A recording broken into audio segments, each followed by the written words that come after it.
Hola, saludos desde aquí, desde Toledo, donde me encuentro. En primer lugar, me excuso de no poder estar personalmente con ustedes, que hubiera sido mi deseo, o es mi deseo. Pero tenía que atender este compromiso y pues no podemos estar en todas partes. Pero lamentando, además de que es muy difícil cuando uno tiene que hablarle a una cámara porque uno no tiene la posibilidad de ver las reacciones del auditorio y demás cosas, y entonces, pues un poquito difícil para el que tiene que hablar. Pero vamos a hacerlo en la medida en que podamos, pues, llenar el cometido y cumplir la misión que se nos ha asignado.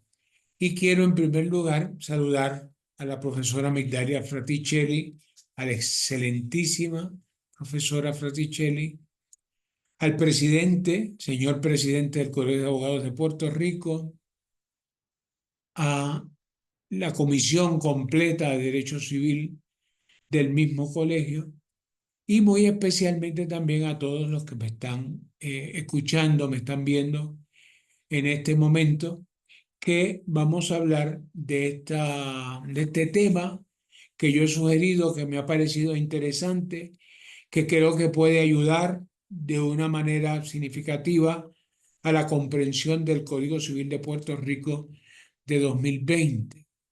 Voy a, eh,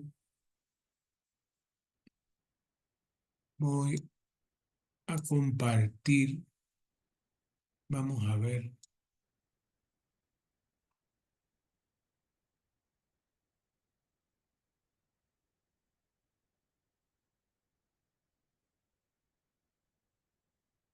creo que aquí estamos.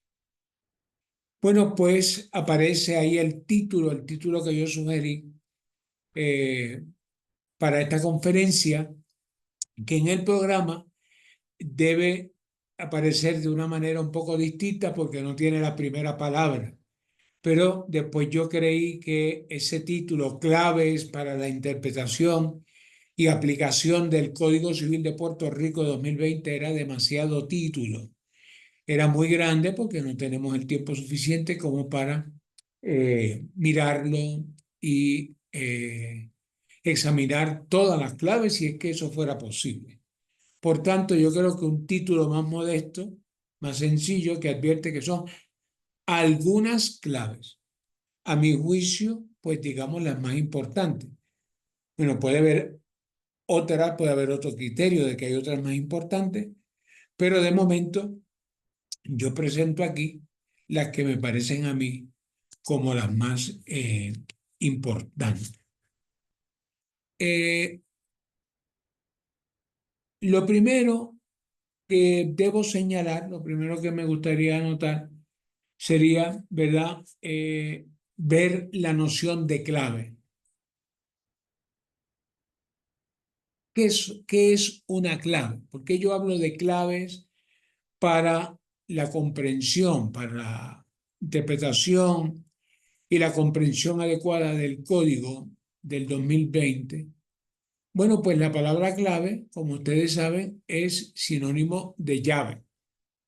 Los que saben un poquitín de música, pues saben que se puede decir lo mismo clave de sol o clave de fa que llave de sol o llave de fa. ¿Por qué? Porque un músico sin tener la clave al principio del pentagrama, el pentagrama no dice nada, son cosas que están ahí escritas. Cuando le pone la clave, sea la que sea clave que ponga, de las 7 que hay en la música, ahí ya para el músico esas notas empiezan a decir algo. Ahí todo lo que está escrito, todas las notas que están escritas ahí, tienen un sentido, un significado.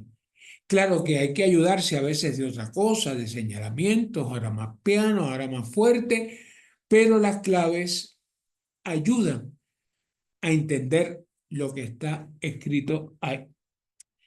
Por tanto, el uso de claves, así como les he utilizado el ejemplo de la música, el uso de claves es necesario para analizar todo tipo. Y de obra y especialmente la obra extensa, como es el Código Civil, que es una obra extensa eh, que tiene una estructura que tiene cierta lógica, pero hay que hacer algún esfuerzo para captarla, para sentirla y para tenerla presente en el momento en que el código se va a manejar, es decir, se va a leer, se va a interpretar, se va a aplicar. Con claves también hay que leer obras extensas como son las Sagradas Escrituras, que tienen un sinnúmero de libros, que hay que leerlos pues con distintas matizaciones y con distintos nombres que tienen las notas. Lo mismo pasa con obras literarias extensas, novelas largas.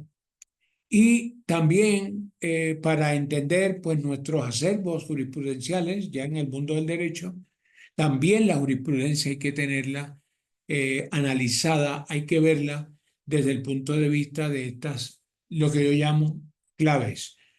Pueden ser, alguien le puede llamar criterios, alguien le puede llamar notas, como quieran. Pues yo he preferido llamarle claves para verla desde esa perspectiva.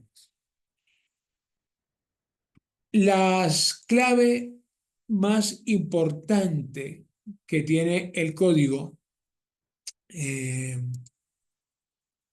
es su artículo primero y su artículo segundo. Son, digamos, los dos artículos más importantes que hay en el código, ¿verdad? Y vamos a ponerlo aquí. Fíjense, el artículo primero dice, esta ley se denomina, o dice, bueno, lo leo tal como está aprobado por la legislatura.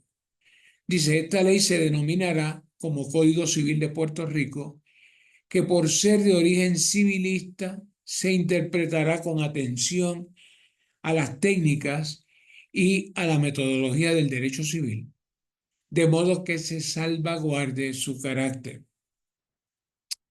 Quise hacer esa explicación de por qué, aunque las obras se piensan con una especie de espíritu de completud, esta palabra no aparece en el diccionario, pero a mí me parece muy adecuada cuando uno va a ver las cosas en su sentido más completo. Pues se toman distintas preparaciones, se hacen distintas preparaciones, eh, destrezas que son necesarias para redactar un cuerpo complicado como es el código. Bueno, pues una de las nuevas ciencias dentro del estudio del derecho, que se llama la legística. La legística, que es una ciencia que está dedicada a la redacción adecuada de la ley. Bueno, pues la legística dice que la ley se lee siempre en presente porque la ley siempre está en presente. Tenemos esa costumbre de utilizar el futuro. Pero miren cómo en el primer artículo, ¿verdad? Porque las cosas se escriben y luego viene alguien y mete la mano y les mete la mano para un poquito para, no quiero decir dañar, pero sí para quitarle la perfección que pretendía la persona que diseñó o el grupo de personas que diseñaron cómo se iba a redactar el código.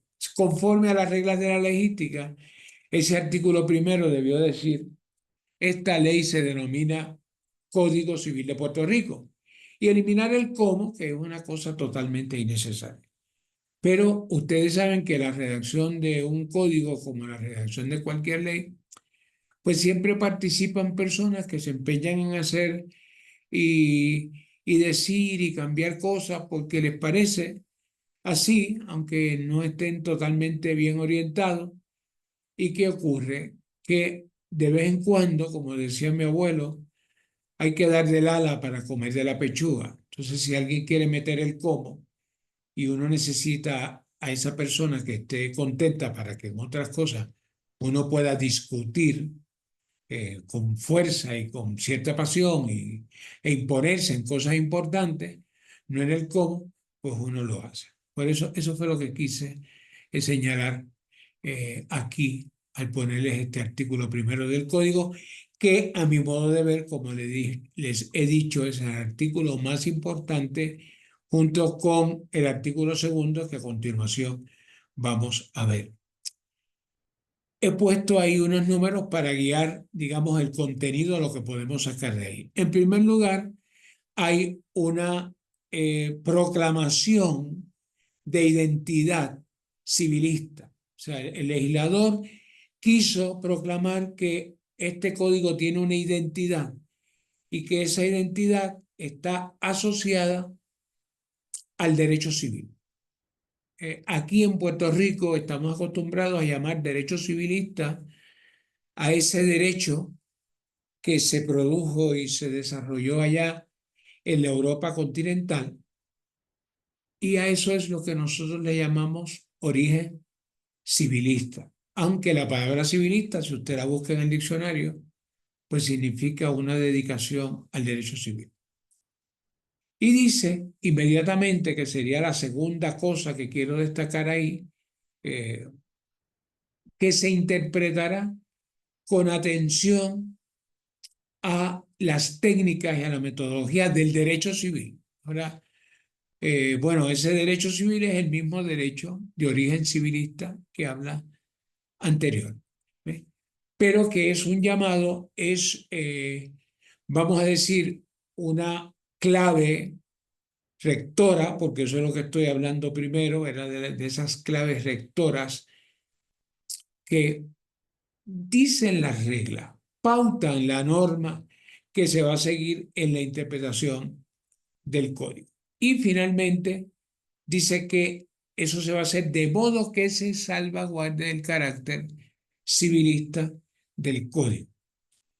Y aquí es bien interesante porque eso no solamente es una tarea de quienes tienen que interpretar el código para aplicarlo a una situación particular, lo que llamamos el caso, sino que también es una invitación a que se haga, como podemos decir, a que se haga el derecho civil, y que se haga un derecho civil que, entroncado en esa familia que le llamamos derecho europeo, continental europeo, también recoja y presente las particularidades del medio en que nosotros vivimos, que es Puerto Rico. Es decir, es una invitación y un ruego para que se desarrolle aquí en Puerto Rico un derecho que ciertamente no es un derecho criollo en el sentido de que no están recogidas nuestras idiosincrasia más típica, pero realmente también el derecho que nosotros hacemos, que ya lo hemos hecho nuestro, es un derecho de personas que están formadas en el derecho en aulas que tienen un estilo europeo y que tienen un estilo norteamericano y que también son parte de nuestra tradición. Por tanto, eh, este código es un llamado a eso, a que estando dentro de los límites del derecho civil, esa es la clave rectora, que también se pueda recoger la identidad de Puerto Rico. ¿Por qué? Porque hay veces que esas mismas normas de ese derecho al que nosotros estamos entroncados tiene maneras de resolver los asuntos que en Puerto Rico son inaplicables. Mira, les presento dos ejemplos, podrían ser más, pero les presento dos ejemplos que a mí me parecen realmente significativos. El primero aparece en el caso de Chévere contra Cátara. El caso de Chévere contra Cátara está en el tomo 115. Después sería bueno que le dieran una leída, una leidita por lo menos, para eh, afincar lo que yo voy a contar ahora.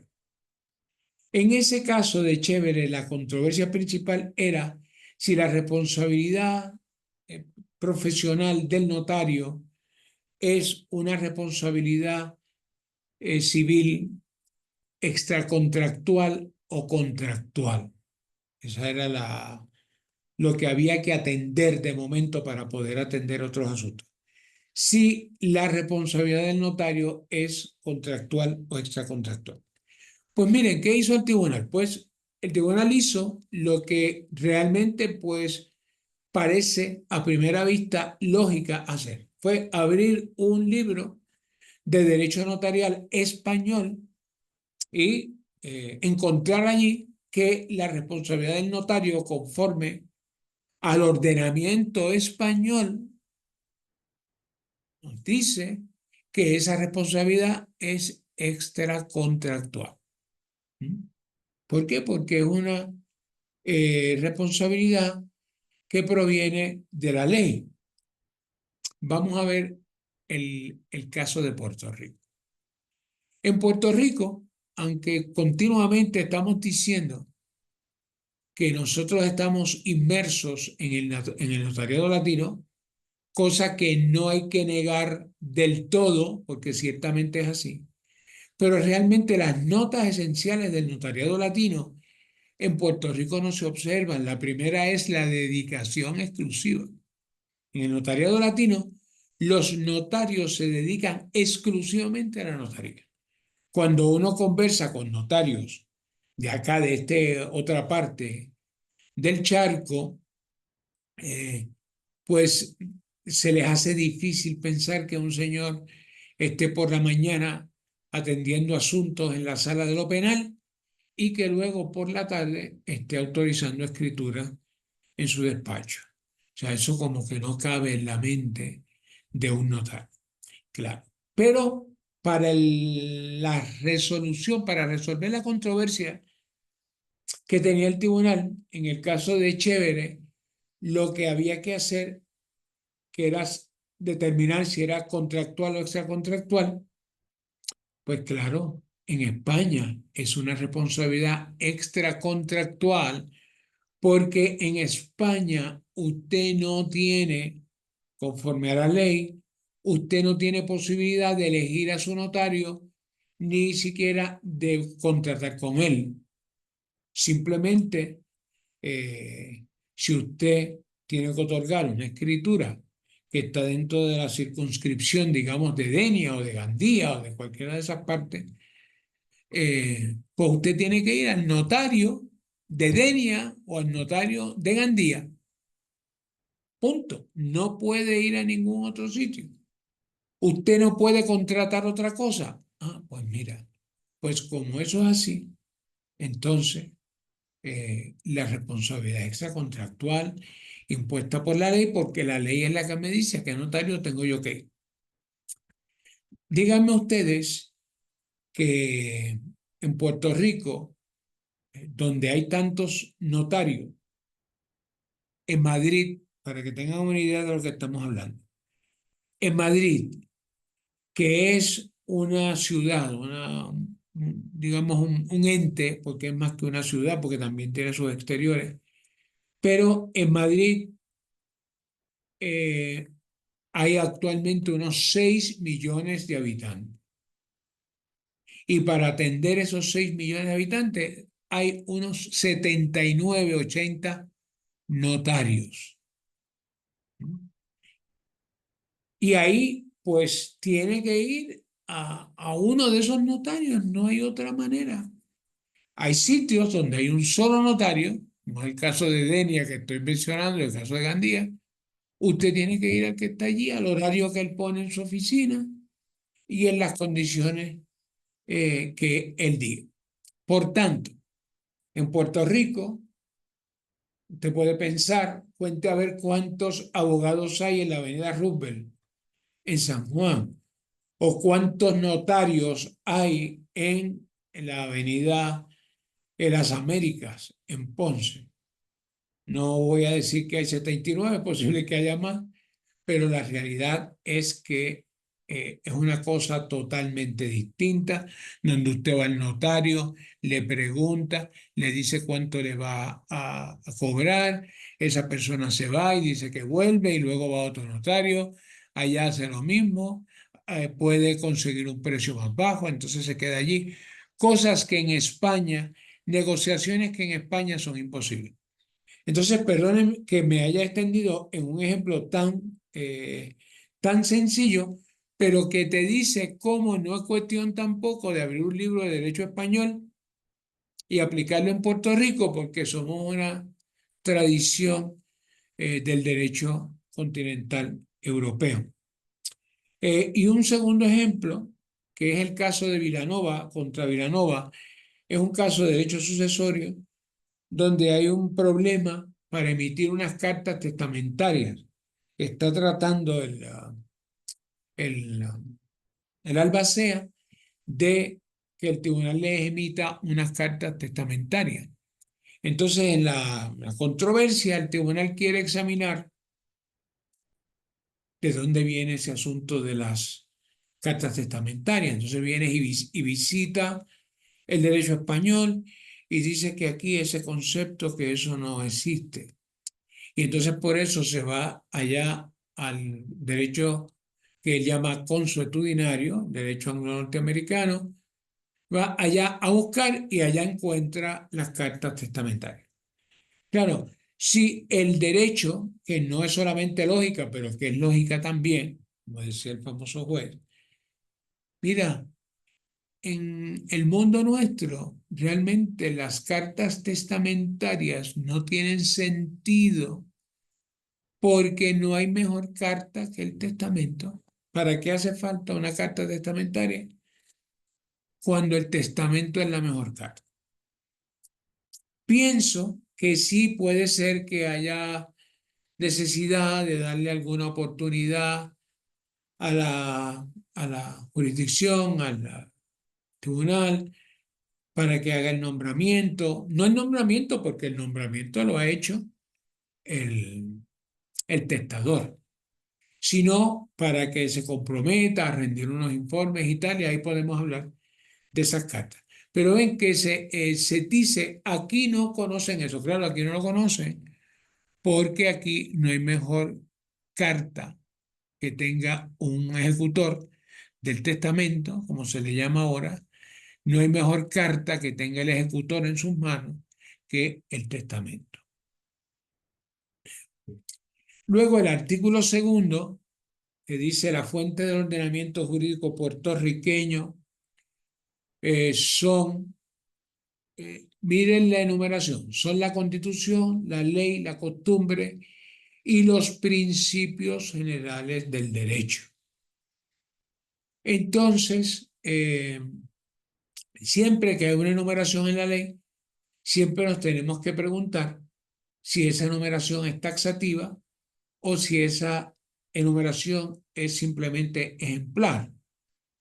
Pero ese no es el propósito en este momento. En el presente momento, lo que yo quiero traer es el asunto y lo voy a atender en conjunto porque si no, no voy a poder expresar con claridad lo que quiero. Mire lo que dice el segundo párrafo de ese mismo artículo 2. Dice, la jurisprudencia complementa el ordenamiento jurídico con la doctrina que establezca el Tribunal Supremo al interpretar y aplicar la Constitución, la ley, la costumbre y los principios generales del derecho. Es decir, que hay ahí una clave rectora porque es una imposición que hace el legislador, de que se tenga en cuenta en la interpretación que lo que se está haciendo, el producto, la jurisprudencia, es un complemento, no es una fuente independiente, que tenga una fuerza propia o que tenga una fuerza que viene de una inherencia que no existe, sino que lo que se le está diciendo es, mira, aquí se va a interpretar la ley, la la Constitución, la costumbre, los principios generales del derecho, y eso va a complementar.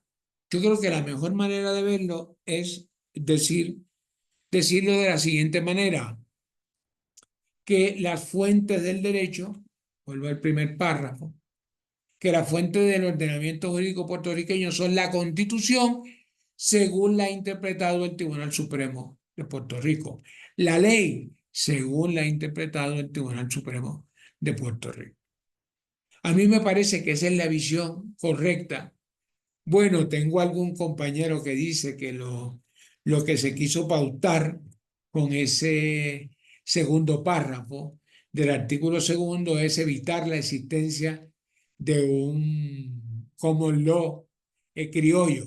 Bueno, eso puede ser que haya ocurrido y bueno, y es un poco de la historia de la interpretación y de la aplicación durante el siglo XX del Código Civil de Puerto Rico de 1930, que realmente no era del 30, era de 1889, porque era prácticamente el mismo Código español. Por tanto, vemos que hay un propósito claro, aunque no se le está quitando su función esencial a la rama judicial, sí hay un propósito claro de limitar la función al interpretar la ley. No puedes crear lo que tú quieras, no puedes inventar lo que tú quieras, tienes que vincularlo siempre con el texto de la Constitución, el texto de la ley. Eso no significa que no se pueda ser creativo, eso no significa que no se puedan abrir ventanas, que realmente hay que buscarlas continuamente, abrir ventanas y puertas y toda la casa hay que abrirla siempre en el derecho para lo nuevo y para lo que nos permita seguir existiendo como una comunidad jurídicamente, política y jurídicamente organizada, pero mantienes tu vínculo con la ley, porque lo más importante no es lo que tú digas, lo más importante es lo que diga la ley. De hecho, en Puerto Rico como que no hay costumbre de utilizar el poder legislativo que lo tiene para revocar ciertas decisiones del Tribunal Supremo que deberían revocarse. A veces el legislador como que no tiene eso muy claro, e incluso lo que hace es que a veces aprueba leyes para convertir en ley lo que el tribunal ya decidió. Pero no puedo seguir en ese tema. Bueno, otra clave rectora, y perdonen, porque esto es una cosa tan esencial, tan básica, pero que a veces se olvida, es que el Código Civil es una ley general, no es una ley especial. ¿Y cuáles son los efectos que tiene eso? Porque a veces he escuchado pues algunos comentarios, algunas críticas que se ve que no tienen en cuenta una cosa tan básica como que la ley general, el código es una ley general, no una ley especial. Fíjense, por tanto, como ley general que es, no tiene el efecto de enmendar leyes especiales, como es la ley notarial, que es una ley especial. Y como yo les pongo ahí, ha ocurrido que existe en ella, conforme a las reglas de la legística que les hablé al principio, una referencia inadecuada. ¿Qué es lo que pasa? Que hay algunas personas que dicen que al aprobarse el código, pues quedó sin sentido el artículo 56 de la ley notarial, porque el artículo 56 de la ley notarial hacía referencia al artículo 1232 del Código del 30, que era donde aparecían enumerados los requisitos formales, aprobaciones de los contratos. Bueno, pues ciertamente la ley notarial sigue haciendo alusión a ese artículo 56, que es un artículo que en otro momento podemos hablar de él, que prohíbe unos ciertos negocios jurídicos, prohíbe que esos negocios se puedan hacer ante un notario mediante el mecanismo del testimonio jurado, o lo que le llamamos el affidavit. Entonces, como el Código Civil ya cambió su numeración, pues quedó la ley notarial inaplicable en cuanto a ese artículo 56. Bueno, pues eso me parece un error colosal. Como la ley notarial es una ley especial, no ha sido afectada por la aprobación del código, que es una ley general. Como les pongo ahí, ya ciertamente lo que hay que hacer para que tenga sentido, para buscarle el sentido y para que la ley notarial no pierda el propósito que fue buscando el legislador cuando aprobó ese artículo 56, es ir al equivalente del artículo 1232 en el Código del 2020, que es el artículo 1245, mucho mejor ordenado, mucho mejor establecido. Así que simplemente lo que hay que hacer es mirar, por supuesto no se va a mirar un artículo que ya no existe, sino mirar su equivalente que se ve claramente que es el código, el artículo que corresponde al 1232 del Código del 30. Por tanto, fíjense que esto nos plantea que uno de los temas urgentes, una de las cosas que hay que hacer con cierta eh, urgencia es revisar las leyes especiales permanentes. Bueno, y también me gustaría sobre este asunto de que es una ley general, de que el código es una ley general, no una ley especial, me parece que es importante decir que no hace falta que todos los temas estén regulados y acotados independientemente de la extensión en este código, ¿verdad? Por ejemplo, he escuchado que por qué no se hizo una ley más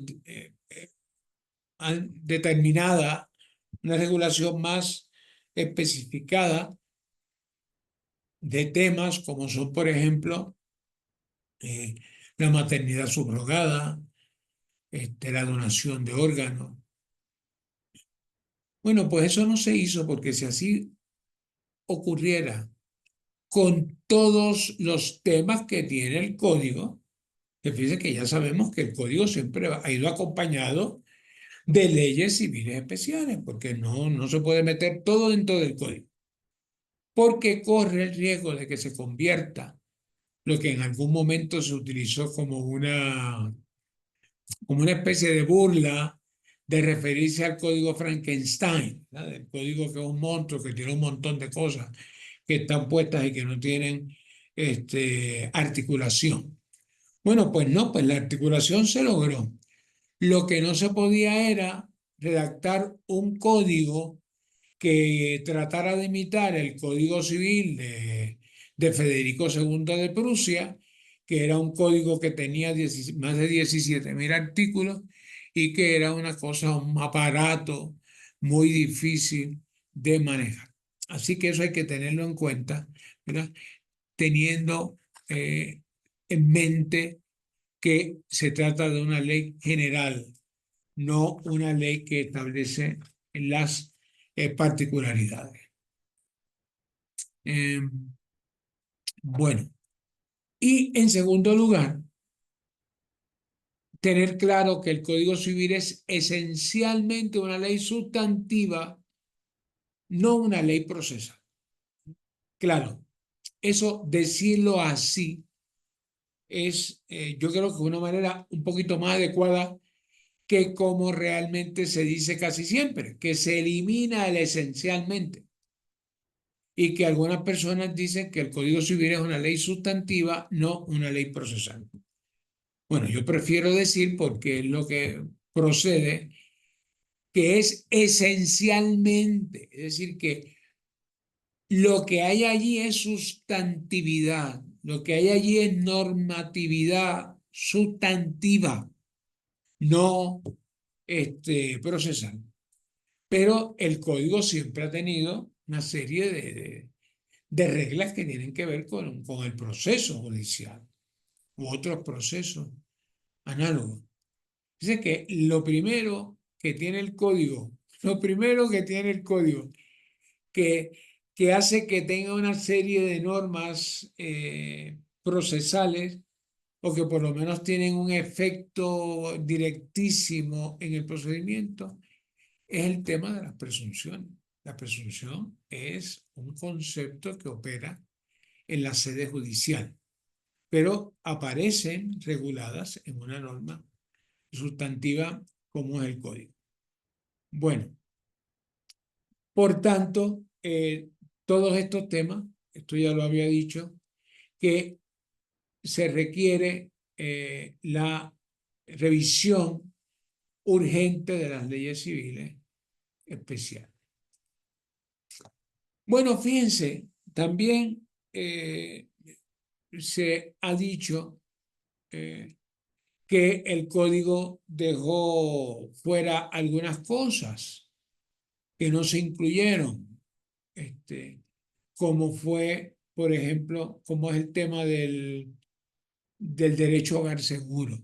Bueno, pues vamos a ver eso un poquito, porque yo creo que tenemos una función un poquito difícil, a veces, o en ciertos temas la deberíamos tener, porque hay cosas del Código del 30 que no las teníamos muy claras, que, que decíamos cosas pero que realmente no eran correctas. Entonces se nos juntan con lo que ha pasado.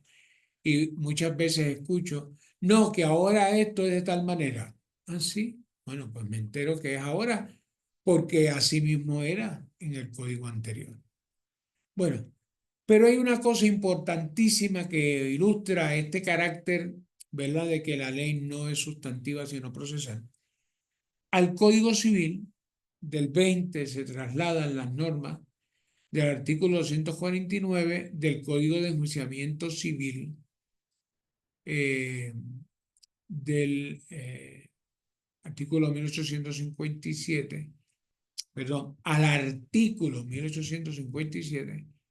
Eso es importantísimo porque constituye una protección que ahora es mucho más fuerte porque engrana muchísimo mejor con el artículo segundo de la sección 7 de la Constitución de Puerto Rico, que es el que establece que las leyes determinarán un mínimo de propiedad y de pertenencias no sujetas a embargo.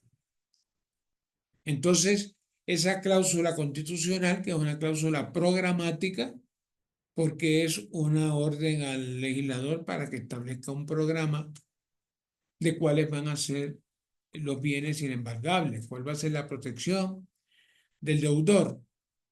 Y entonces, el deudor, pienso yo, que queda mejor protegido y es una llamada de atención también a quienes tengan que proteger y aplicar estas normas, que el artículo 1857 tiene una superioridad al artículo 149, que es un código procesal, es una ley procesal.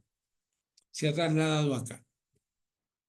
Luego hay señalamientos, como es, por ejemplo, de que el derecho a hogar seguro se eliminó, porque sí, aparece en el artículo 1157 el primer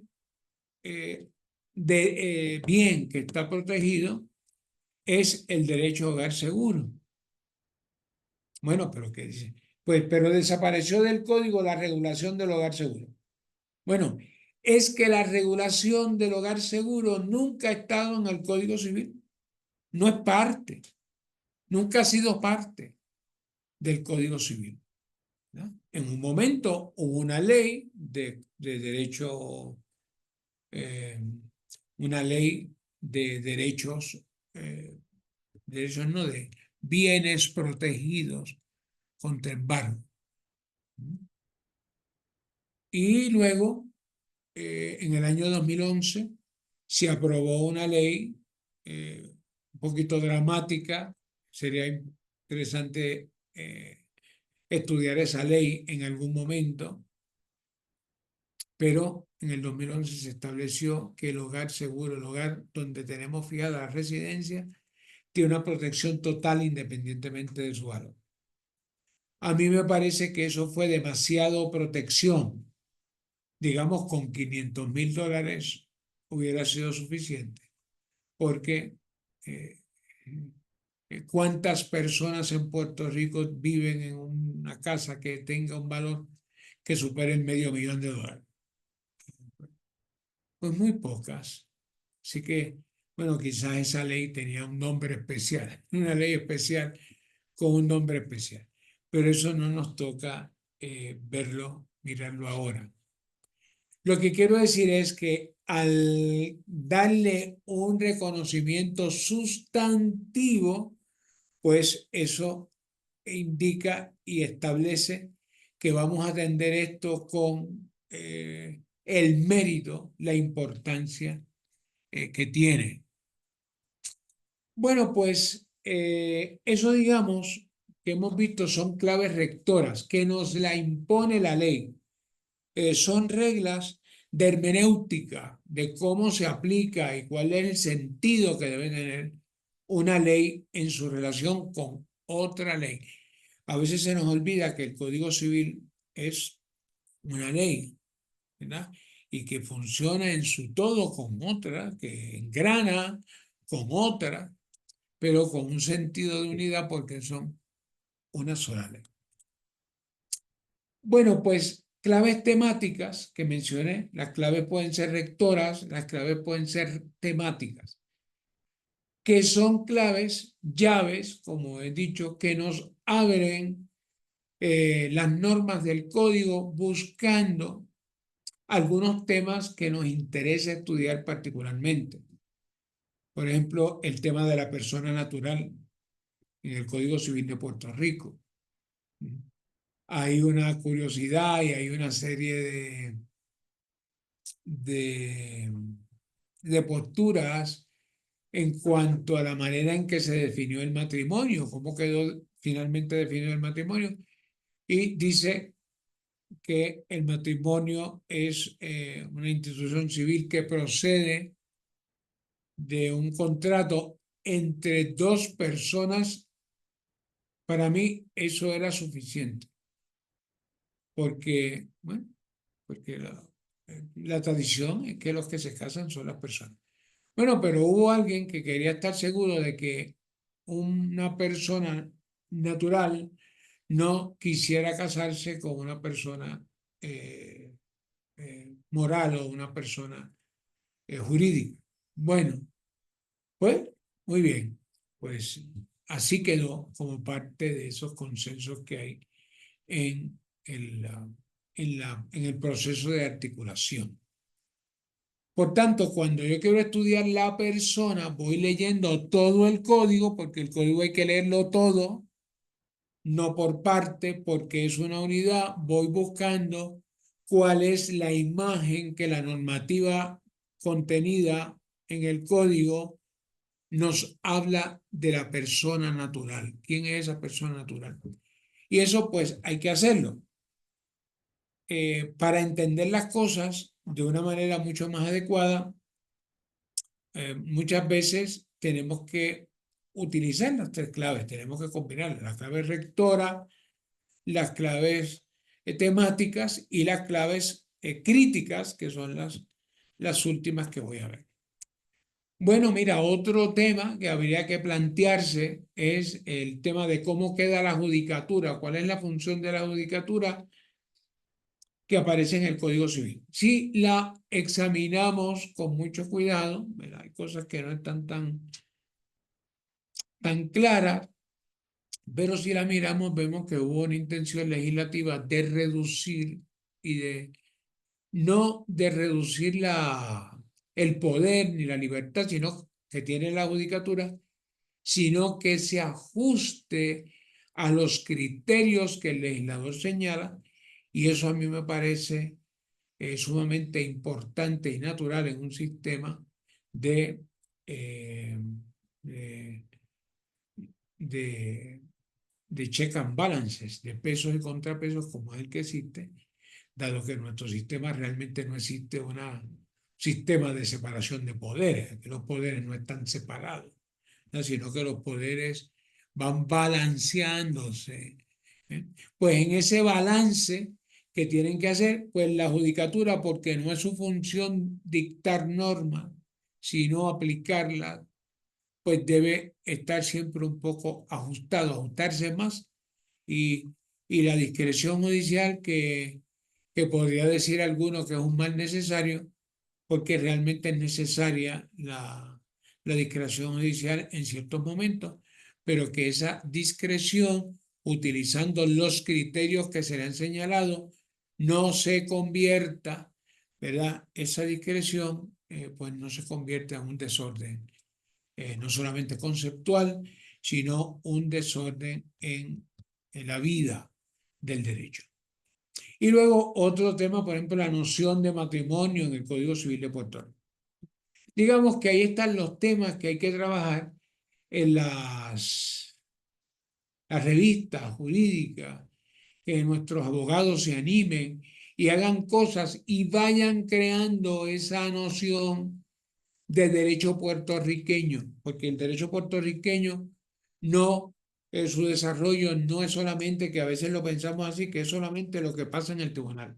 No, lo que pasa en el tribunal es importantísimo, pero al tribunal hay que empujarlo un poquito, al tribunal hay que ilustrarlo un poquito para que sepa por dónde debe moverse. O sea que esa creación del derecho puertorriqueño y esa definición de él, pues depende del trabajo de todos nosotros y eso es lo que yo entiendo que más debe suscitar este código del 2020, ¿verdad? De que tengamos un derecho que tenga sentido para nosotros, que tenga un sentido que esté asociado con nuestra realidad.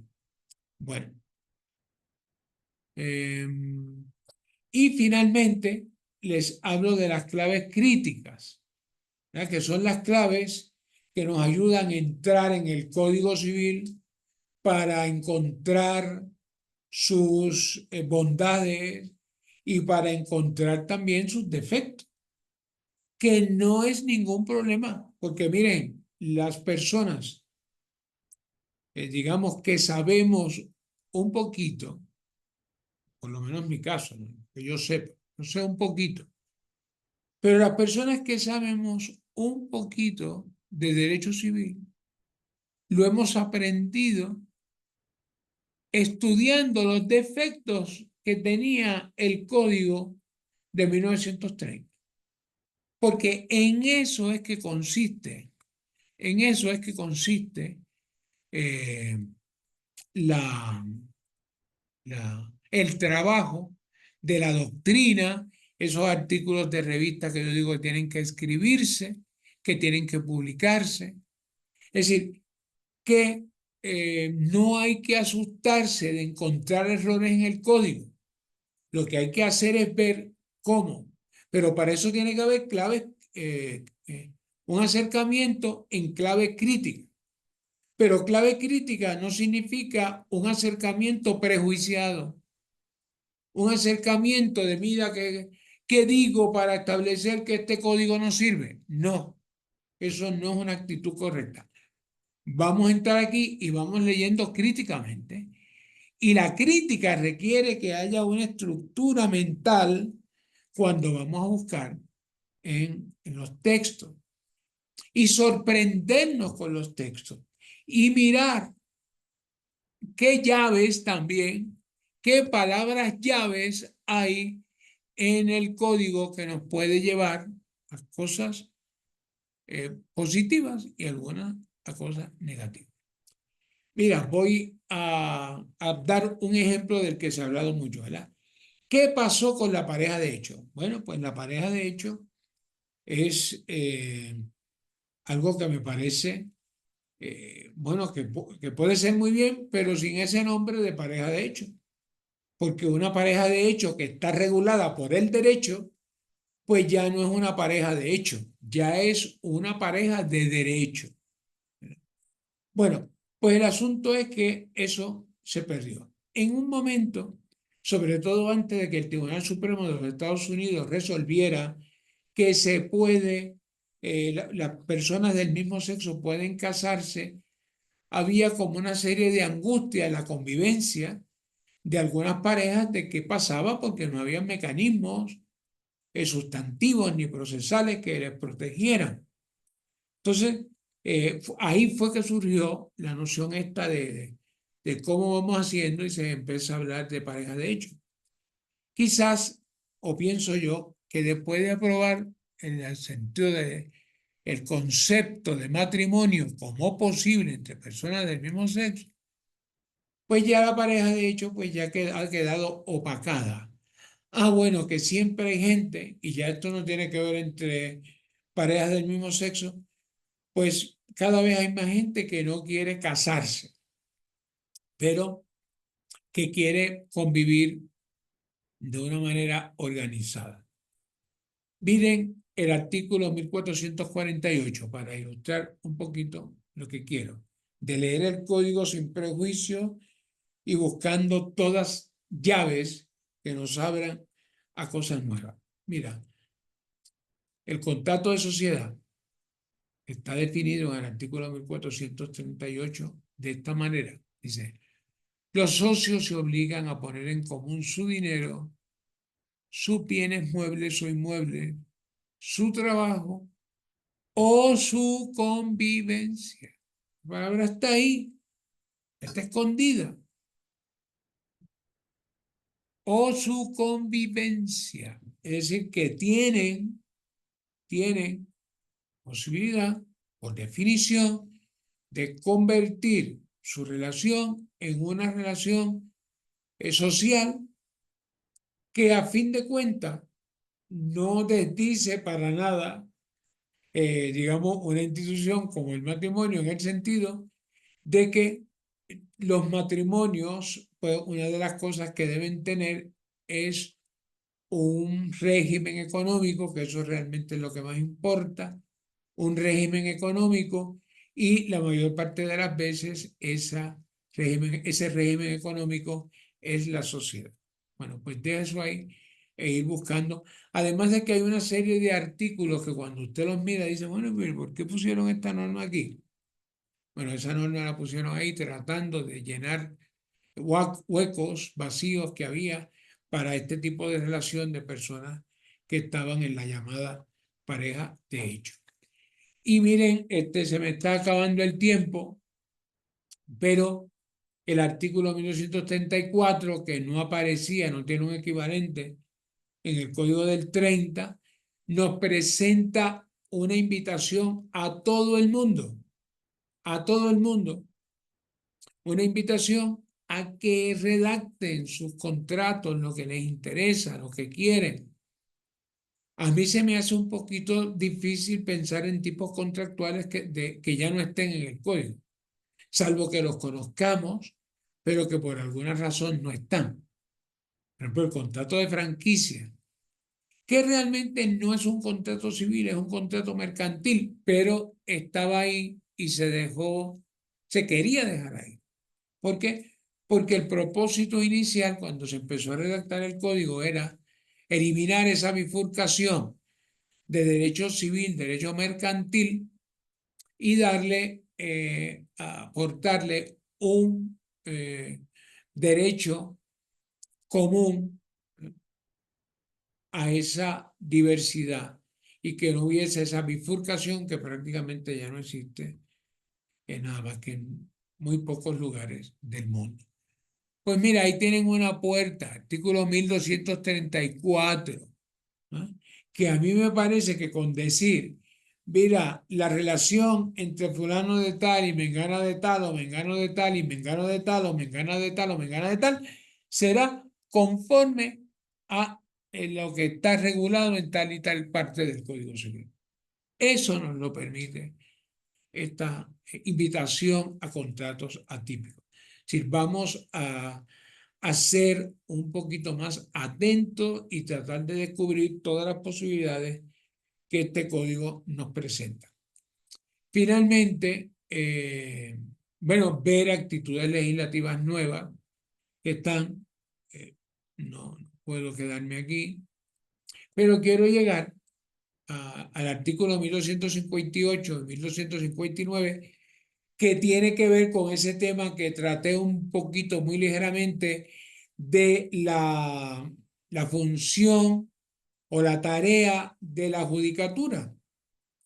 El artículo 1258, que introduce una noción interesantísima que viene precisamente de la jurisprudencia que produjo el Tribunal Supremo en el caso de Casera Foods contra el Estado Libre Asociado.